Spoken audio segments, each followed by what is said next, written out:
Embarquement immédiat pour Ewen, 8 ans. La fusée, quand elle démarre, elle fait beaucoup de bruit. Tu veux voir le bruit que ça fait?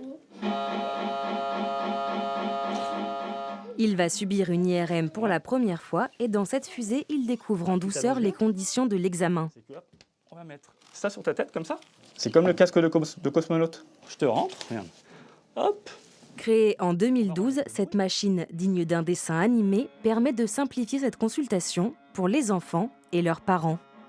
Je ne peux pas faire les bruits, je ne peux pas dire exactement comment ça va se passer.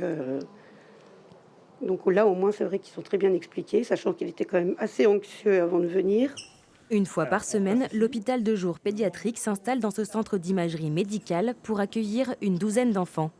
Après cette étape ludique, Ewen arrive apaisé dans la machine d'IRM.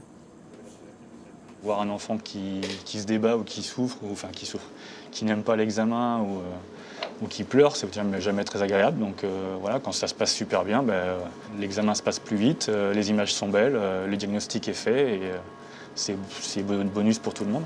Pour que l'IRM soit lisible, l'enfant doit rester immobile dans ce tunnel pendant au moins 20 minutes. Allez, c'est super, Ewen. Allez, on continue, t'es un champion. Les délais d'attente pour une IRM pédiatrique sont très longs, alors le simulateur a pour ambition de diminuer de 80% le recours à l'anesthésie chez les petits patients et d'écourter leur temps à l'hôpital. Il repart aussitôt, il rentre à la maison, il peut éventuellement retourner à l'école ou faire ses activités habituelles. Donc c'est vraiment un gain pour l'enfant et pour l'équipe et pour la santé publique parce que comme ça on peut recevoir plus de patients. L'examen d'Ewen est enfin terminé et il n'a pas l'air traumatisé. Ça s'est bien passé.